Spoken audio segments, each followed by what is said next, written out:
Gunpowder, a new HBO historical thriller, gave Kit Harington the chance to produce his first show, investigate a family curiosity and branch out from his more well-known gig as Jon Snow on Game of Thrones.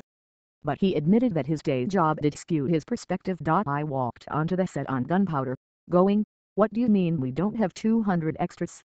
he said jokingly. "Nothing competes with Thrones.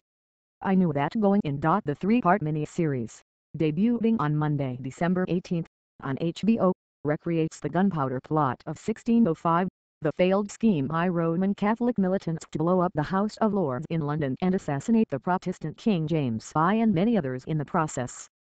The foiling of the plan was commemorated with a national holiday on November 5, the day the attack was supposed to transpire, which has evolved into the festive annual celebration known as Bonfire Night or Guy Fawkes Night, after the conspirator who was discovered the night before with the explosives. The story is about a group of violent and angry young men planning on a massacre in the name of their faith, Mr. Harington said.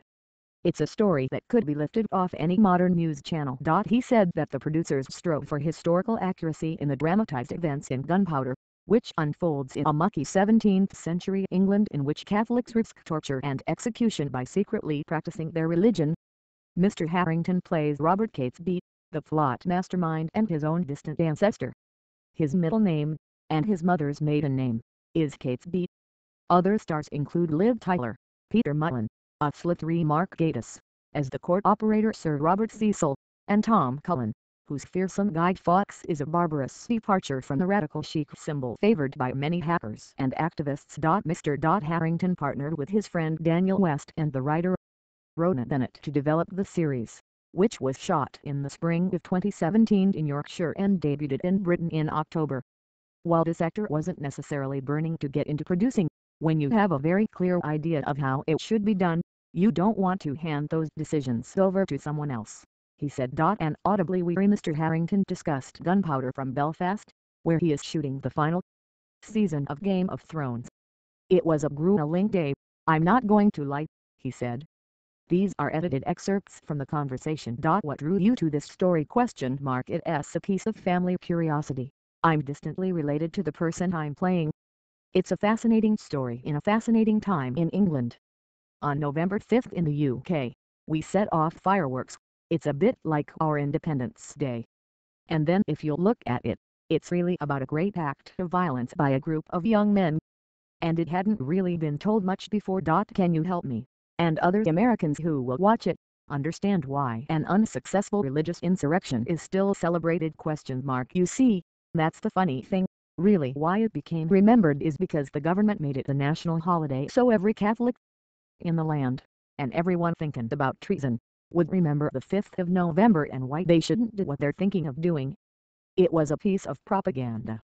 Now it's become this wonderful evening of toffee apples and fireworks and fun and mulled wine. It's changed its meaning. But really, as an American, you probably know about as much about it as the average Brit. You ask the average English person on the street, "What do you know about the Gunpowder plot?" And they kind of know the name Guy Fawkes, that it's sort of about people blowing up Parliament, but that's about it. The Guy Fawkes portrayed here might surprise people who basically know him from The Mask, which has a certain debonair quality. Guy Fawkes was a brutal mercenary Catholic. He was very religious and wanted to fight for the faith, and he was brought in as an explosives expert. He certainly wasn't debonair, he was a violent man, one the other plotters seem to have been quite scared of in many ways. So we based it on history. V for Vendetta, the graphic novel, and the 2006 film adaptation, tracking the revolutionary anarchist, which I love, brought round the Occupy Wall Street kind of nihilistic mask that we know about as Guy Fawkes. But the name has sort of been twisted away from who the person was. Gunpowder is quite gory, with scenes of disemboweling and other torture. How do you balance being historically accurate with not revolting viewers? It was revolting. You can't tell a piece of history realistically if you're avoiding some of the most gruesome and terrible things people were doing to each other. Why did we have to depict such violence? Well, it was important to see why Robert Catesby and the men around him decided to try to kill many people. As a producer, what was the hardest part of pulling off this series? I never really realized quite how difficult shooting the period drama is, even having been in one 4 years. I've never really been on the other side, trying to organize it or make it work. Everyone has to be in expensive costumes. You can't just walk out into the street and film something, you've got to build the street. What did you learn about Catesby? He is a Whitward, which is very important in our story.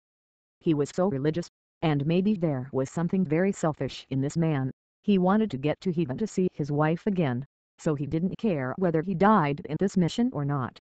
I went through periods of really disliking him, of going, "You bastard, you basically sacrificed not only your life, but your friends' lives." What did he and Jon Snow have in common? They were both quite introverted in some ways, and they're both very serious about what they believe. They both hold their morals, and their moral compass and their code of honor, very close to their chest. But they're entirely opposite in what they set out to achieve. Jon Snow's all about protecting lives and saving lives and doing everything he can to avoid violence in many ways. Catesby's the opposite. He wants to see death and destruction. They share a certain heedlessness. I think that heedlessness comes from being a young man in a violent society, seeking some kind of recognition.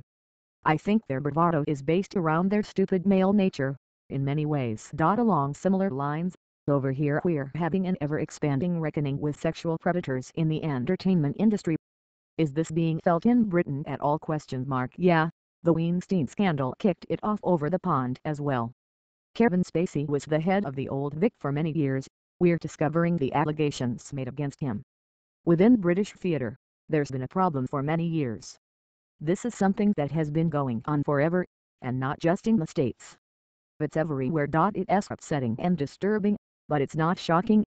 I think most actors hear stories, and people in the industry hear stories. It's just very hard for people to come out and talk about it. But the doors have been blown open a bit, and we can only be thankful for that.